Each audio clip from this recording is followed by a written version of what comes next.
Selamat pagi pemirsa. Harus diakui dengan berbagai kelebihan dan kekurangannya, hingga saat ini Komisi Pemberantasan Korupsi atau KPK adalah salah satu ujung tombak pemberantasan korupsi di Indonesia.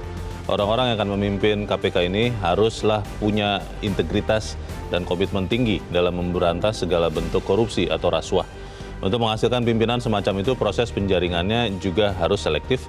Upaya itu dimulai dari panitia seleksinya atau pansel. Ibarat sebuah kontestasi, maka dibutuhkan dewan juri yang mumpuni untuk menghasilkan para juara sejati.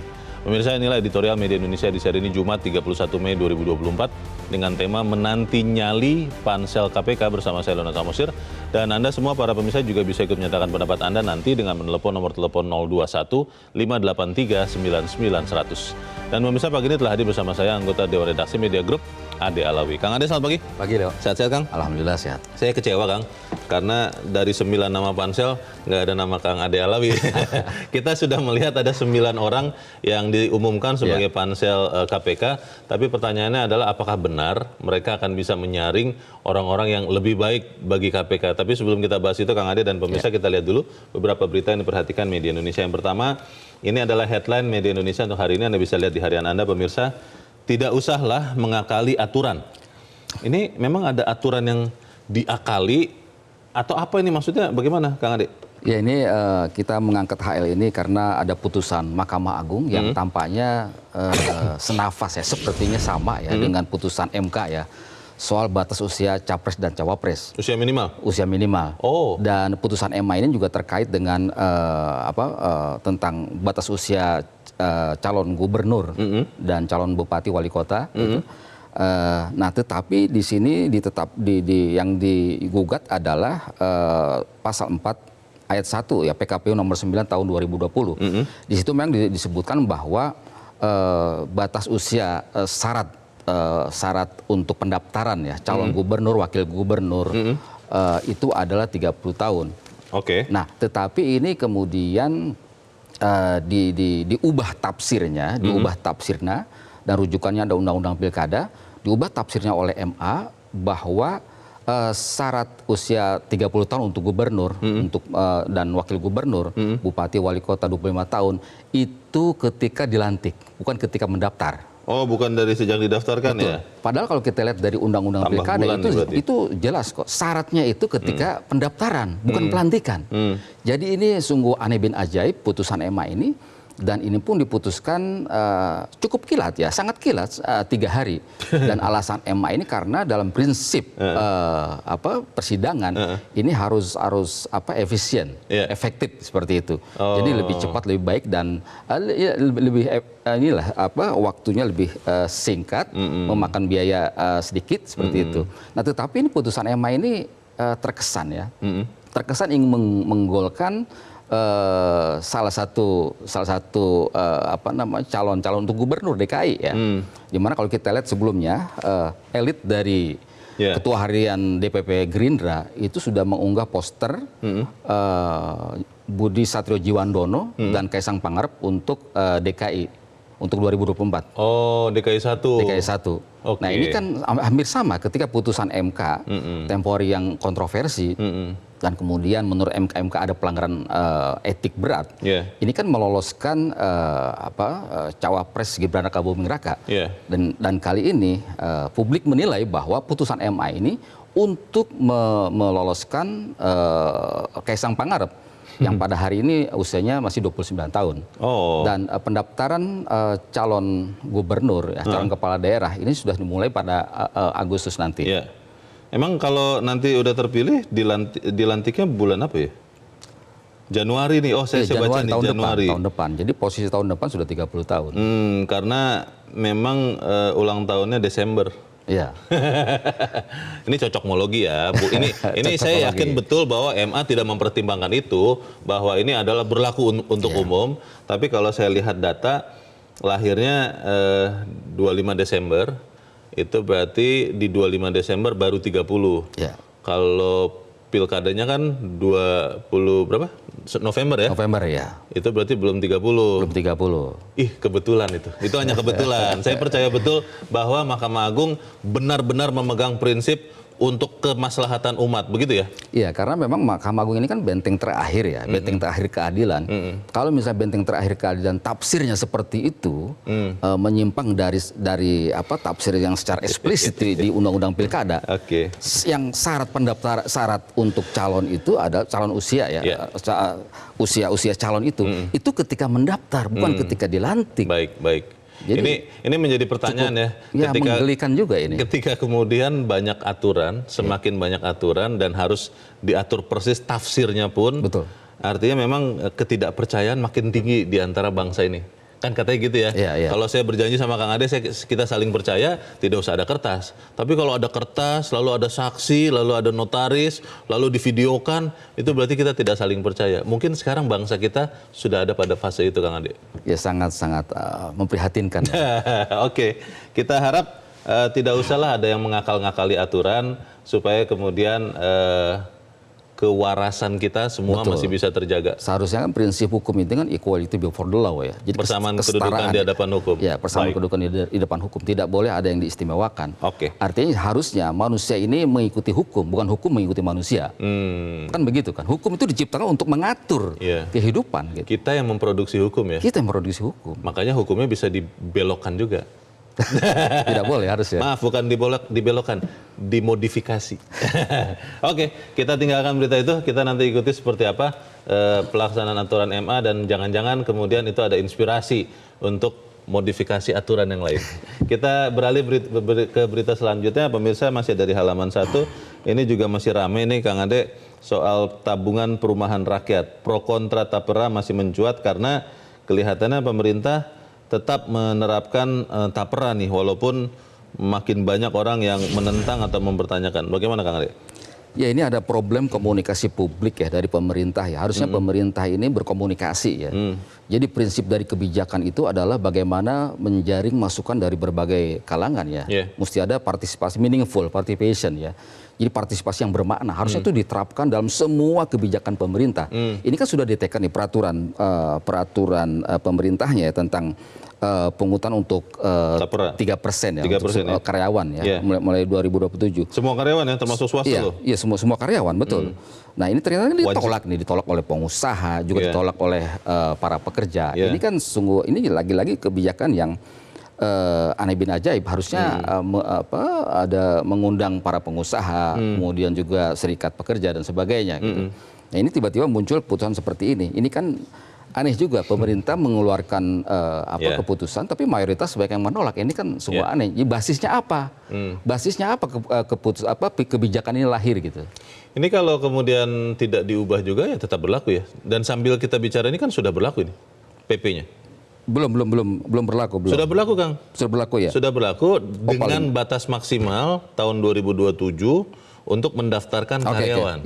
Jadi ini sudah berlaku. Ya betul. Pekerja swasta diwajibkan menjadi peserta paling lambat 2027. Itu sudah berlaku. Jadi mau semuanya bicara pun kalau kemudian tidak diubah, ya tetap harus nanti dipotong gaji kita 3% setiap bulan untuk tapera. Ya, saya kira mesti segera pemerintah ini melakukan mendengarkan aspirasi dari pengusaha, dari pekerja seperti itu. Jangan kemudian jangan sampai putusan ini menjadi tidak efektif karena ditolak.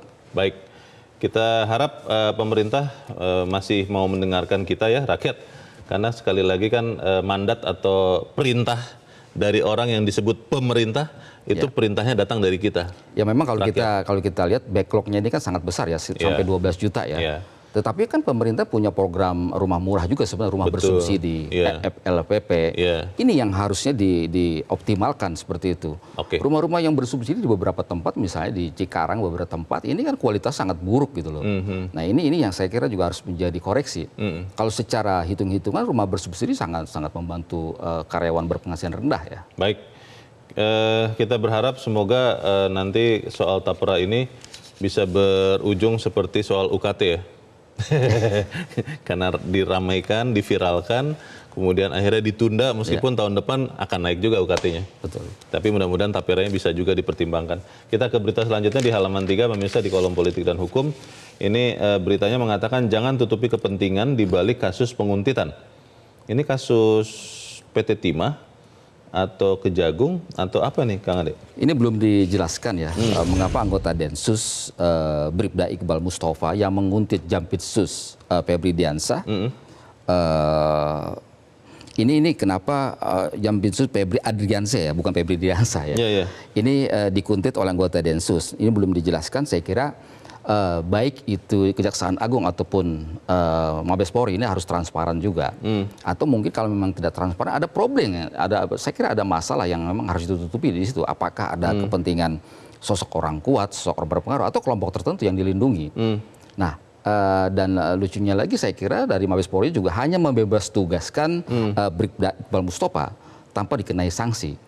Dan menurut Mabes Polri tidak ada pelanggaran etika di situ. Nah, ini kan sangat aneh. Bagaimana seorang penegak hukum level Bribda tidak mungkin dia melakukan penguntitan, merekam dan sebagainya tanpa ada perintah dari atasan atau tanpa ada perintah dari orang-orang tertentu. Kan tidak mungkin seorang Bribda. Apalagi ini yang dikuntit ini bukan orang sembarangan. Ini kan polisi. Jampitsus. Ini polisi ya. Iya, Jampitsus yang sedang mengusut banyak kasus besar, masuk kasus timah yang nilainya luar biasa, kerugian negara 300 triliun. Ini mesti transparan. Ini mesti ada hukuman yang berat menurut saya sih. Ya, dua-duanya sih kalau saya merasa kepolisian harus menjelaskan, Kejaksaan Agung juga harus menjelaskan. Betul. Jangan kemudian kita hanya mendengar dari satu sisi, tapi kedua-duanya. Nah, kalau kemudian Kapolri dan Jaksa Agungnya tidak mau menjelaskan, atasannya harusnya menjelaskan. Iya. Iya kan? Betul, betul. Dan jelasnya harus jelas, bukan jelas yang dibuat-buat. Bukan jelas yang membuat tidak jelas, seperti itu ya. Oke, kita tunggu nanti kejelasan kasus ini. Semoga kemudian para penegak hukum benar-benar bisa bersinergi ya. Betul, bersinergi. Karena kan kepentingannya untuk kita bersama. Baik, kita ke editorial pemirsa. Pada pagi ini diberi judul Menanti Nyali Pansel KPK.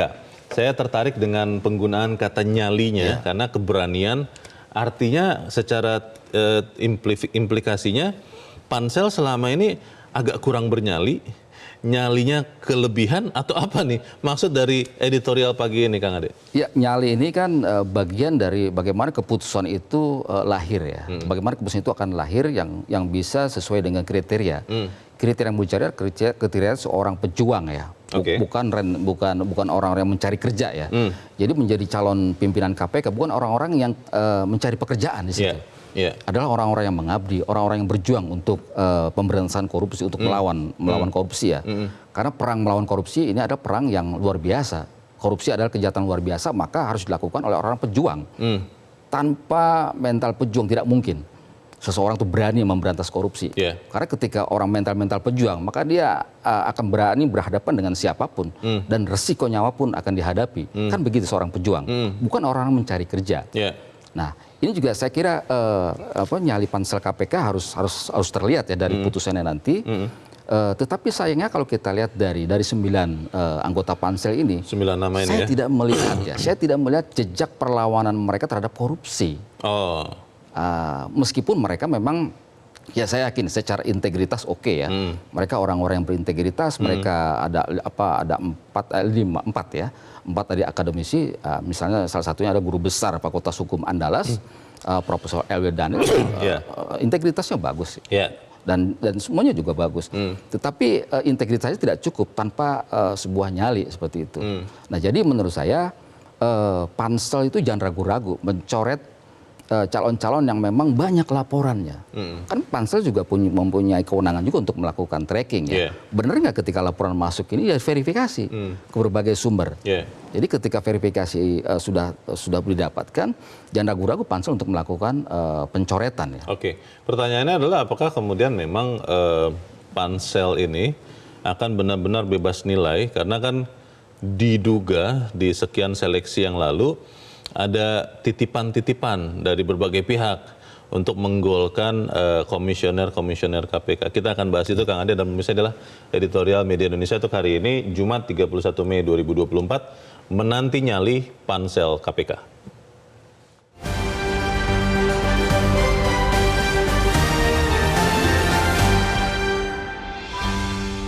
Menanti nyali pansel KPK.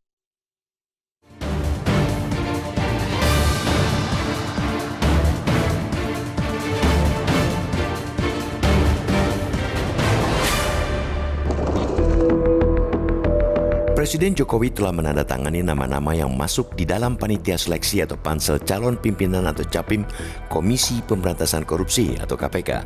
Mereka adalah Kepala Badan Pengawasan Keuangan dan Pembangunan BPKP, Muhammad Yusuf Ateh, dan Rektor IPB Arif Satria yang ditunjuk sebagai ketua dan wakil. Adapun anggotanya terdiri dari Ivan Yustiavandana, Nawal Nelly, Ahmad Erani Yustika, Ambek Paramarta, Elwi Daniel, Reski Sriwibowo, dan Taufik Rahman.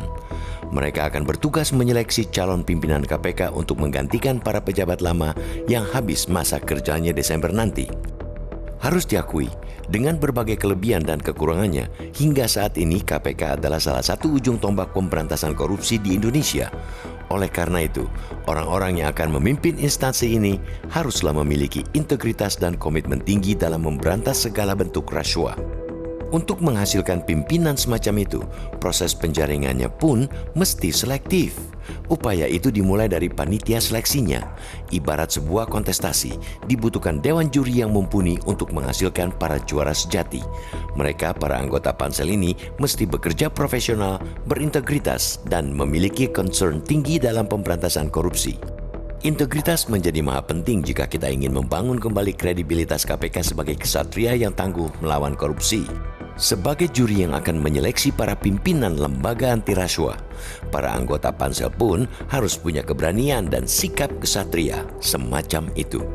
Mereka harus berani mencoret dan setidaknya mempertanyakan jika ada nama kandidat yang disodorkan memiliki rekam jejak kurang baik. Keberanian dan independensi dari anggota pansel ini penting jika ingin KPK menjadi lembaga yang benar-benar kredibel. Bagaimana mungkin lembaga ini bisa independen jika proses penjaringan pimpinannya dicampuri kekuasaan? Secara rinci, tugas pansel KPK diakomodasi dalam Undang-Undang Republik Indonesia Nomor 30 Tahun 2002 tentang Komisi Pemberantasan Tindak Pidana Korupsi. Biletnya dituangkan dalam pasal 30. Secara ringkas, pasal ini mengatur tentang pimpinan KPK dipilih oleh DPR berdasarkan usulan Presiden. Presiden dalam menentukan kandidat lalu membentuk pansel KPK. Disinilah letak ujiannya, karena para anggota dewan yang notabene merupakan perwakilan partai politik itu kerap kali punya kepentingan untuk meloloskan kandidat pilihan mereka. Pansel harus berani mempertanyakan secara detail, apalagi bila seleksi di DPR tidak mementingkan rekam jejak integritas para calon.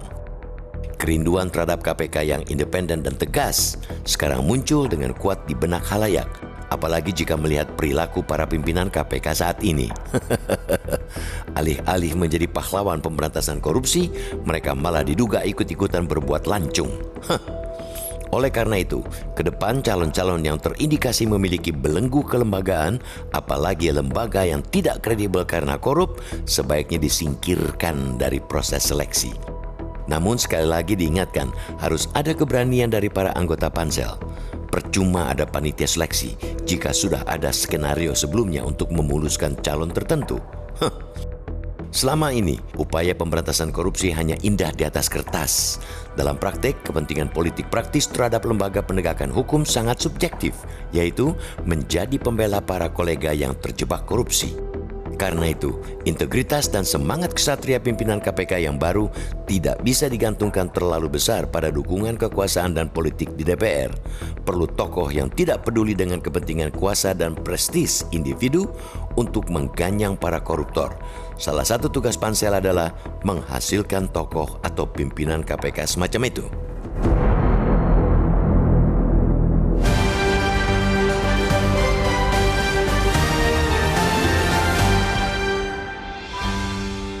Di bagian berikut Anda bisa ikut menyatakan pendapat Anda terkait editorial pagi ini pemirsa. Untuk saat ini tetaplah bersama kami.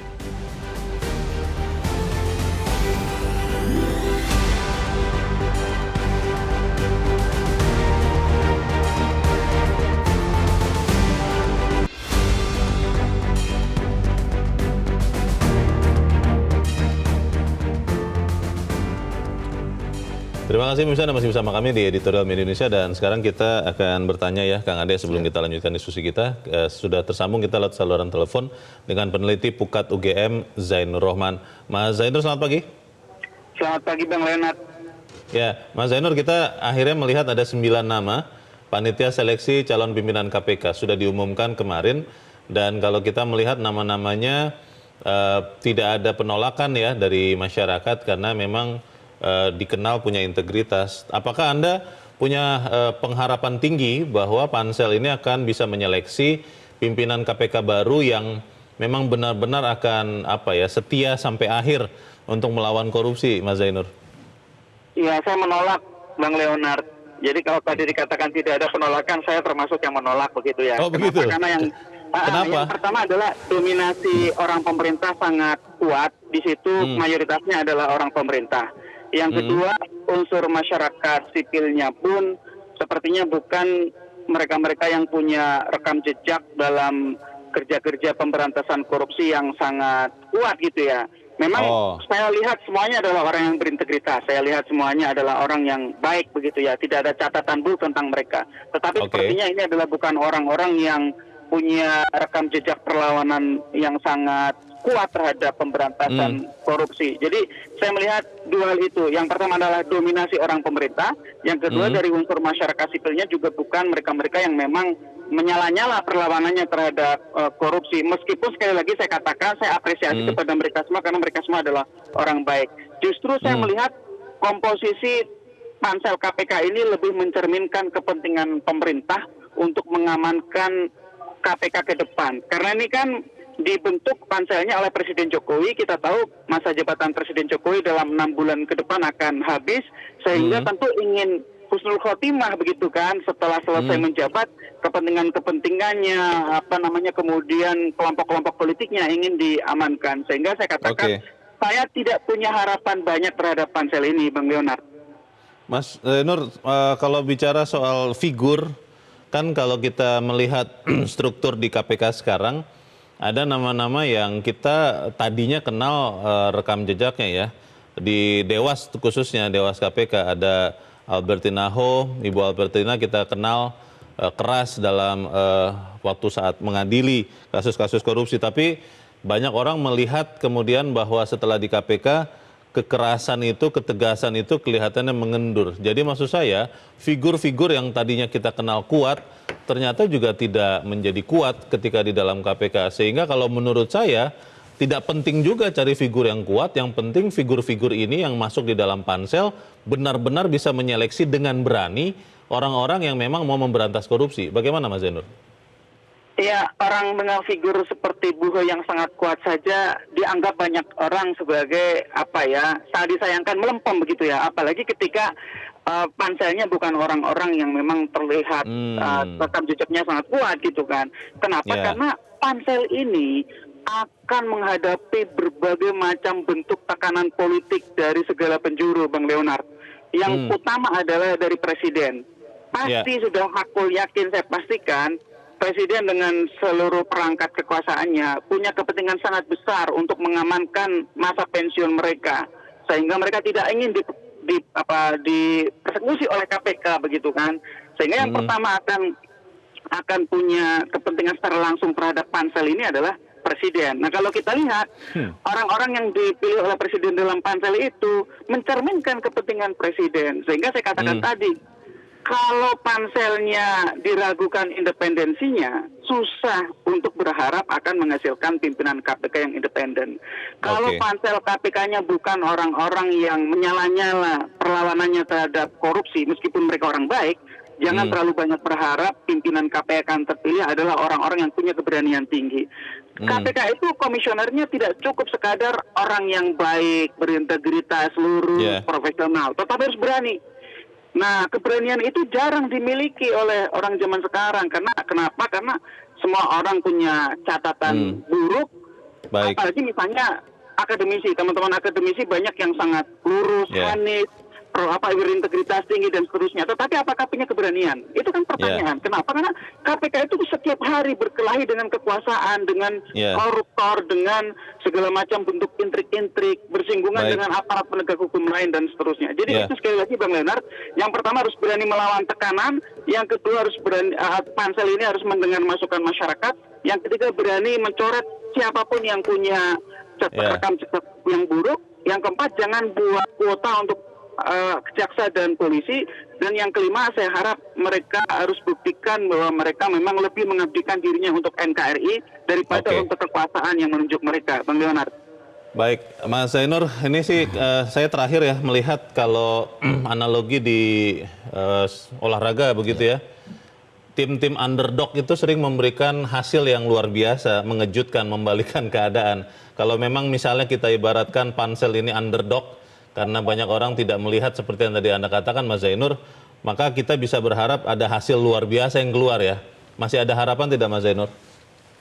Saya akan sangat senang kalau tadi yang saya katakan itu salah gitu ya. Saya akan sangat senang kalau misalnya ternyata hasil kerja pansel ini sangat memuaskan dengan memilih orang-orang yang independen, berani melawan pesanan-pesanan politik, berani untuk memunculkan tokoh-tokoh capim KPK yang bersih, yang berani melawan, yang independen, tidak punya keterkaitan dengan kelompok kepentingan politik manapun.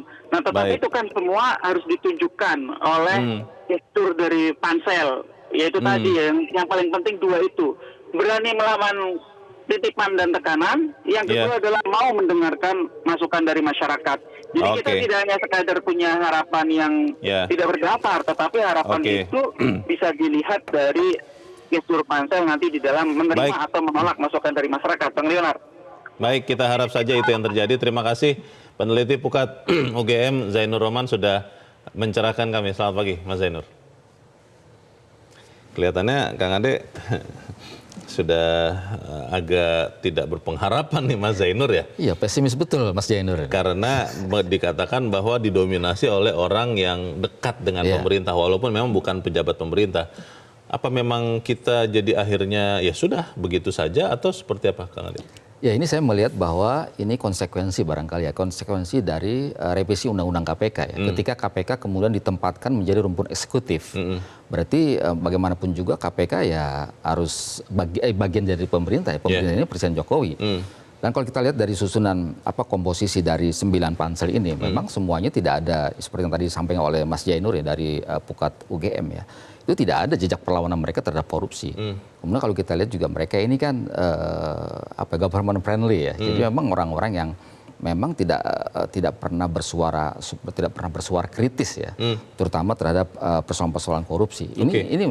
Ini jejak yang menurut saya ya inilah yang membuat kita pesimis terhadap pansel ini. Tetapi kita berharap kita masih ada waktu, mudah-mudahan nanti kalangan civil society juga bisa beraudiensi dengan pansel KPK, bagaimana pansel KPK ini bisa bekerja ya secara on right track ya. Artinya mereka mencari orang-orang yang memang beyond ya, tidak hanya sekedar cerdas ya, tetapi mempunyai komitmen terhadap pemberantasan korupsi. Dan yang paling penting lagi adalah calon pimpinan KPK dan Dewas nanti yang dihasilkan dari pansel ini adalah orang-orang yang betul-betul menjunjung tinggi etika. Kan ada beberapa instrumen bagaimana kita menilai seseorang ini concern komit pada etika atau tidak. Sebetulnya bisa dibaca. Nah, pansel ini punya perangkat itu gitu untuk menilai seseorang ini sejauh mana komitmennya pada etika. Nah, etika sangat penting sekali ya. Apa yang terjadi di KPK hari ini ada kerusakan yang menurut saya luar biasa ya. Etikanya betul-betul beberapa kali misalnya dilanggar oleh pimpinan KPK dan berkali-kali, tidak 1-2 kali. Ini kan luar biasa seperti itu. Kita tidak bisa berharap kepada pimpinan KPK dan Dewas yang mereka bisa memperjuangkan, mereka bisa melawan para koruptor ketika mereka sendiri kerap kali melakukan pelanggaran etika. Kalau kita lihat kan sebetulnya ya Kang Ade soal figur panselnya. Komisioner yang sekarang sedang menjabat, jelas-jelas ada ketua KPK, Pak Firly Bahuri yang bermasalah.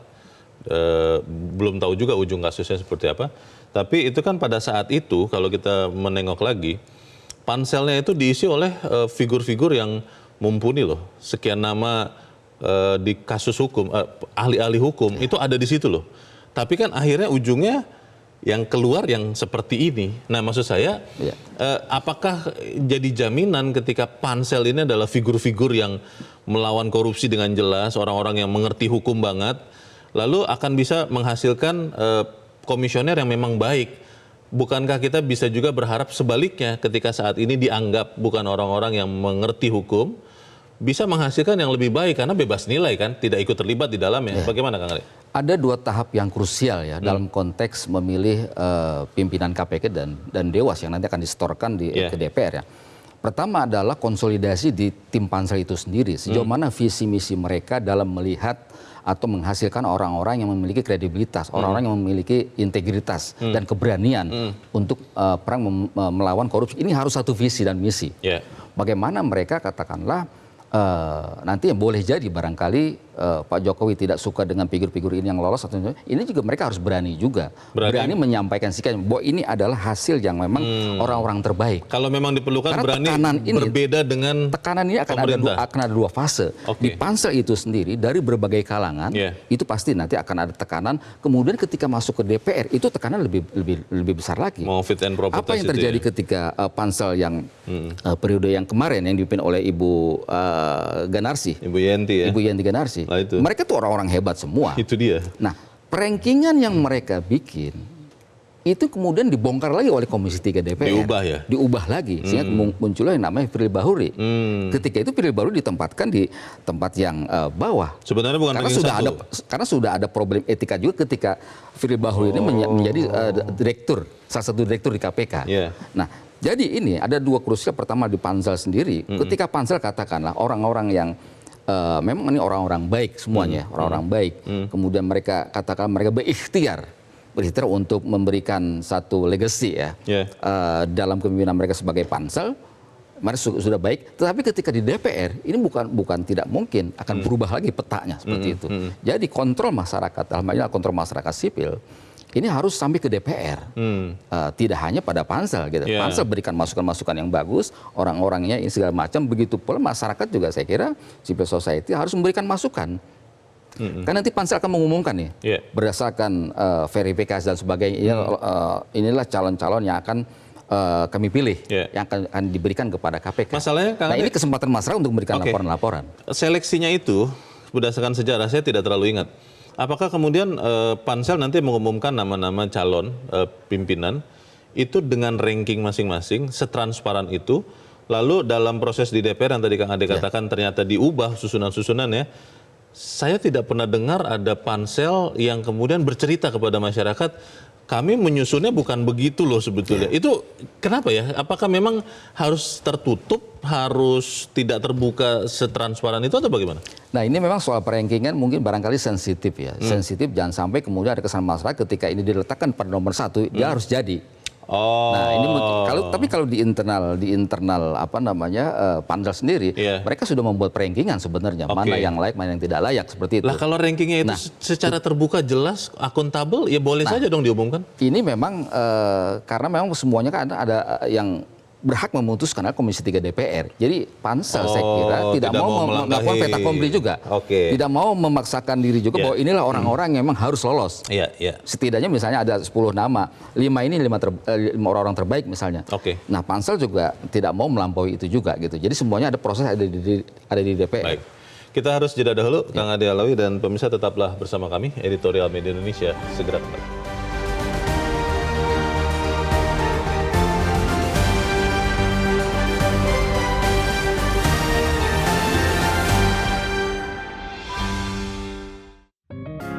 Media Indonesia mengajak Anda untuk mengakses fitur premium e-paper.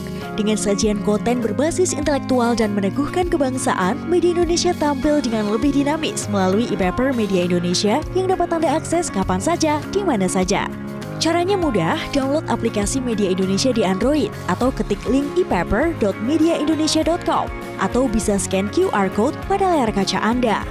Klik tab e-paper di bagian samping layar tablet Anda, daftarkan data diri, serta pilih paket perlangganan e-paper Media Indonesia sesuai dengan kebutuhan Anda. Nikmati juga bonus spesial tambahan 4 halaman rubrik fokus setiap hari. Semua bisa Anda dapatkan hanya di e-paper Media Indonesia. Untuk informasi lebih lanjut, hubungi customer service di nomor 0811 1201 2018 atau kunjungi media sosial @mediaindonesia. Media Indonesia, referensi bangsa. Terima kasih Anda masih bersama kami di Editorial Media Indonesia, dan sekarang kita akan mendengarkan Kang Ade pendapat dari pemirsa Metro TV terkait dengan apakah pansel KPK ini punya nyali. Kita sudah terhubung dengan pemirsa Metro TV di Kalimantan Selatan, di Banjarmasin tepatnya ada Pak Tasrik Usman. Pak Tasrik, selamat pagi.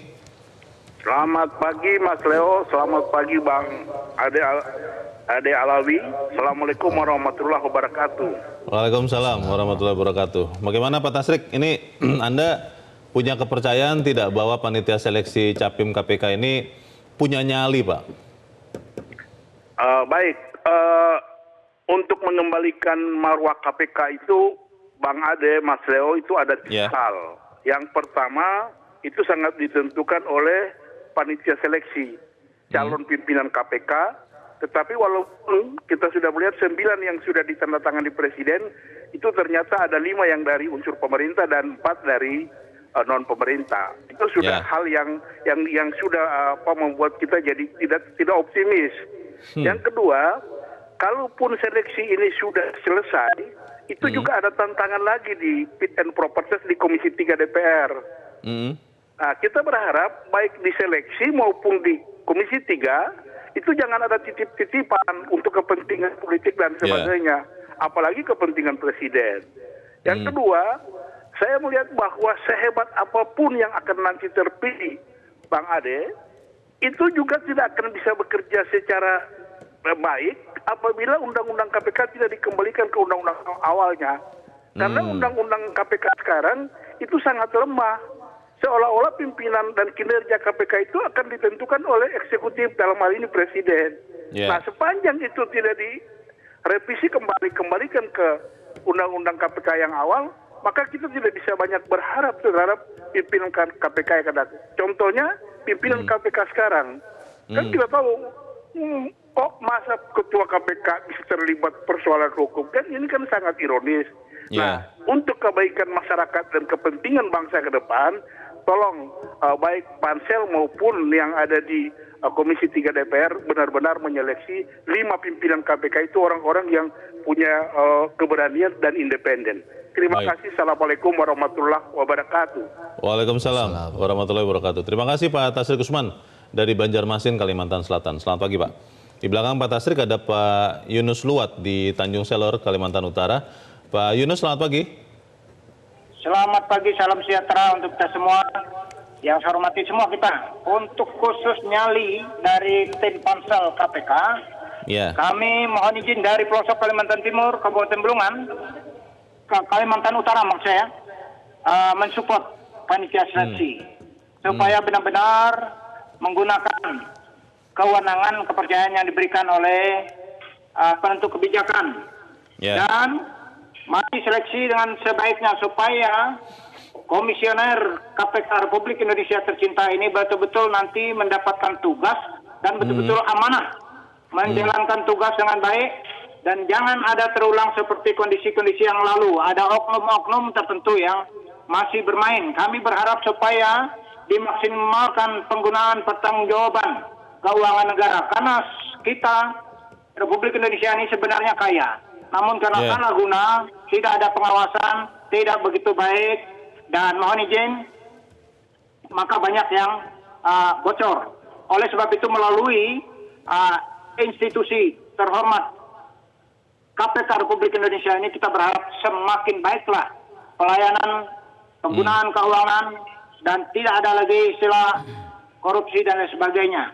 Supaya anggaran kita betul-betul bisa dimanfaatkan semaksimal mungkin untuk pembangunan kesejahteraan rakyat Republik Indonesia. Khusus kami di Kalimantan Utara supaya juga diperhatikan karena kami ini provinsi terbaru dan berada di perbatasan Malaysia.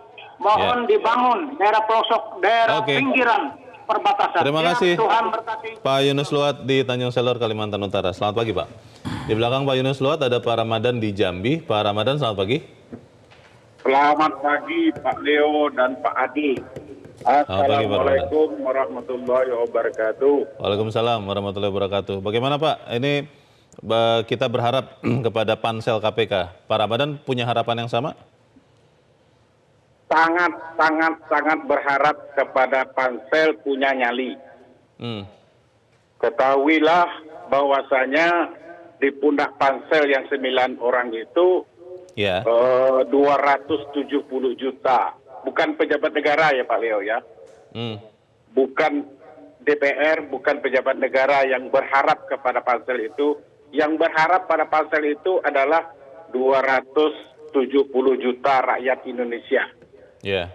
Supaya memilih komisioner KPK itu yang benar-benar bisa memberantas korupsi di Indonesia ini. Mengapa demikian? Karena kami berharap dari pelosok Jambi ini korupsi itu sudah sangat merajalela.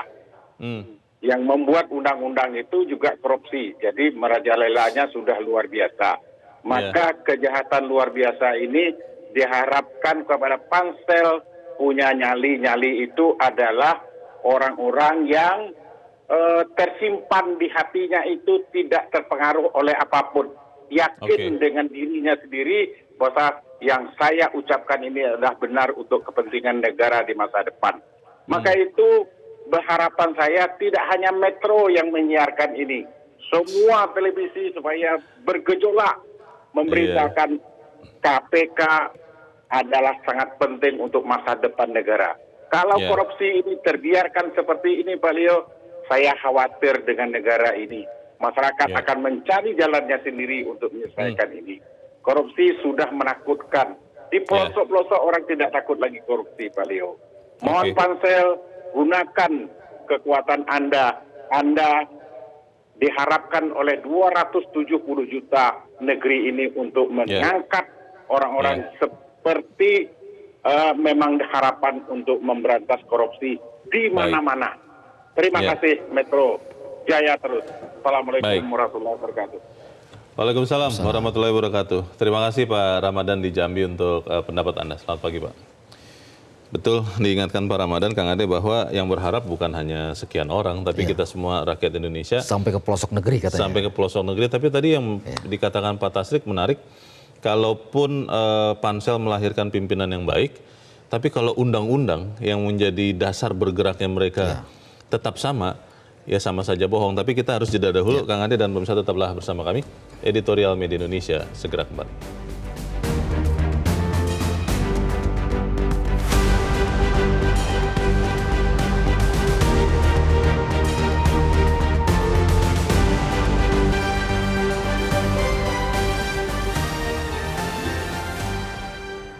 Terima kasih Anda masih bersama kami. Kita di bagian akhir diskusi kita pagi ini, Kang Ade. Tadi sudah disampaikan oleh para pemirsa harapannya bahwa kemudian pansel tetap bisa menghasilkan pimpinan yang baik, yang punya integritas, tapi juga undang-undangnya harus direvisi. Bagaimana, Kang?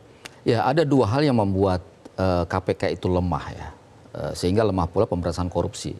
Yang pertama adalah undang-undangnya. Setelah undang-undang direvisi, ini kan jelas kemudian perubahan-perubahan, guncangan-guncangan di KPK sampai kemudian belakangan ini persoalan etika yang luar biasa.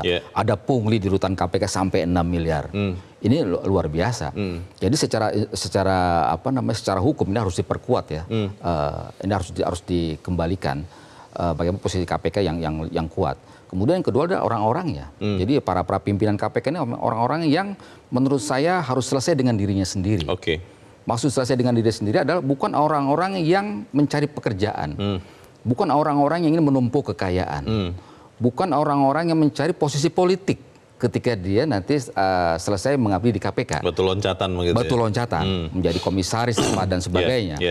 Nah ini yang menurut saya orang-orang yang selesai dengan dirinya sendiri dan rekam jejak yang bagus. Jadi dua hal ini yang menurut saya modal bagaimana Pak Jokowi ini sebagai presiden ya yang akan memungkasi kekuasaannya, ini harus betul-betul memberikan legasi, legasi yang warisan yang akan dikenang sepanjang sejarah gitu. Bagaimana menghasilkan pimpinan KPK yang memang berkualitas, meskipun memang prosesnya ada di DPR, tetapi kan yang namanya proses politik kan bisa saja mungkin dengan partai-partai koalisinya, dengan partai-partai pendukungnya menciptakan satu visi yang sama.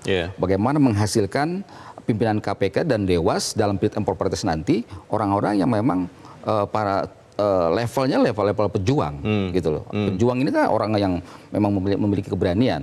Jadi ada dua hal dalam pemberantasan korupsi. Pertama adalah amunisi undang-undang, kemudian juga orangnya mempunyai keberanian, kecerdasan, dia punya strategi pemberantasan korupsi. Dan yang lebih penting lagi, Leo, ketika kita berbicara tentang korupsi adalah bagaimana memberantas korupsi, budaya hukum di masyarakat, budaya anti korupsi di masyarakat harus dihidupkan. Masyarakat jangan terbiasa memberikan tips apa segala macam. Ini kan semua sudah ada aturannya. Kadang masyarakat kita itu terlalu baik juga. Sudah ada tulisan dilarang memberi tips, masih ngasih tips juga gitu loh. Karena katanya ini kan kebiasaan, ini adat ketimuran katanya gitu kan. Nah ini saya kira juga harus diletakkan pada posisi yang sebenarnya. Banyak ruang-ruang di mana kita mau sedekah gitu kan, dengan niat ibadah banyak. Tapi ketika sudah ditetapkan di area publik, tidak boleh menggunakan calo, tidak boleh memberikan tips kepada pelayan dan sebagainya, terutama pelayan-pelayan publik ya.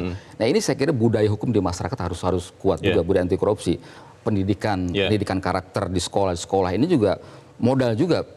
Bagaimana generasi mendatang ini betul-betul memiliki komitmen pada pemberantasan korupsi. Bagaimana cara kita warga negara biasa ini, Kang Ade, untuk membantu mendukung pansel KPK supaya tetap punya nyali dan bisa memilih komisioner KPK yang punya integritas. Cara kita seperti apa ya? Ya cara kita pertama adalah kita memberikan laporan-laporan. Nanti kan hasil pansel kan diumumkan nih orang-orang yang lolos verifikasi administrasi, masukan-masukan dari masyarakat dan sebagainya. Kalau mereka ada masalah kita aktif melapor. Betul, di situ ada ruang pelaporan dan jangan segan-segan juga melakukan audiensi, bertemu dengan pansel KPK. Ini kita harapkan. Begitu pula nanti ketika tanpa intervensi dalam proses fit and proper test, masyarakat juga diperkenankan juga memberikan masukan secara langsung. Jadi kita berharap terutama kepada DPR. DPR kan ujung ujung dari semua proses seleksi ini. Kita berharap DPR yang sebagian anggota Komisi 3 kan tidak terpilih lagi. Mereka harus betul-betul memberikan alegasi yang luar biasa, menghasilkan para pimpinan KPK dan Dewas KPK orang-orang yang di atas rata-rata ya. Terutama etika mereka itu harus kuat ya. Pertanyaannya masih ada tidak sih orang-orang seperti itu? Masih banyak di negeri ini. Teman-teman banyak yang bertanya, masih ada tidak sih orang-orang baik di Republik ini, katanya begitu kan? Masih banyak di negeri. Cuma kan ini kan harus dibangun juga sebuah ekosistem bagaimana etika ini bisa tumbuh ya, bersemai gitu kan. Mewangi gitu kan, bersih gitu kan. Ini harus ditumbuhkan seperti itu. Jadi kalau misalnya problem kita abai pada etika, maka saya kira juga ini akan kehancuran bagi negeri ini. Oke. Kita benar-benar berharap bahwa panitia seleksi ini benar-benar bisa menyeleksi dengan berani ya. Betul. Karena kemungkinan besar banyak intervensi kepada mereka dan bisa menghasilkan komisioner KPK yang punya integritas sampai akhir jabatan. Dan satu lagi, Leo. Jadi proses di DPR, di fit and proper test, jangan lagi kemudian ada proses-proses yang di bawah meja seperti itu. Apalagi ada suap dan sebagainya untuk memperjuangkan atau untuk memperjuangkan orang-orang yang memang diminta oleh pihak lain gitu. Dan mungkin kalau ada tendensi intervensi seperti itu, mungkin pansel ya beranilah menyuarakan kepada masyarakat. Karena kalau kita taunya setelah terjadi, ya sudah kasip lah, sudah terlanjur, tidak bisa diapa-apakan. Begitu kan, Kang? Ya kita berharap ada keberanian ya, ada keberanian dari Komisi 3 DPR dalam memilih calon pimpinan KPK dan Dewas. Orang-orang yang memang tipe-tipe pejuang gitu. Tapi kita berharap juga kepada pemerintah mendatang, meskipun kita tidak melihat di visi misinya merevisi undang-undang KPK, kemudian juga tidak ada undang-undang perampasan aset. Ini kita berharap ada kesadaran bersama ya, bahwa problem korupsi ini betul-betul harus menjadi perhatian kita bersama. Kita tunggu sama-sama kerja pansel. Kang Ade Alwi, terima kasih sudah di tempat ini. Selamat pagi. Pemirsa, selama ini upaya pemberantasan korupsi hanya indah di atas kertas. Dalam praktiknya kepentingan politik praktis terhadap KPK sangat subjektif, yaitu menjadi pembela para kolega yang terjebak korupsi. Untuk itu, integritas dan semangat pimpinan KPK yang baru tidak bisa digantungkan terlalu besar pada dukungan kekuasaan dan politik di DPR. Perlu tokoh yang tidak peduli dengan kepentingan kuasa dan prestise individu untuk mengganyang para koruptor. Saya Leonard Samosir, berterima kasih Anda sudah menyimak editorial Media Indonesia untuk pagi ini. Terus jaga kesehatan Anda, terus jaga nurani Anda. Selamat pagi, sampai jumpa.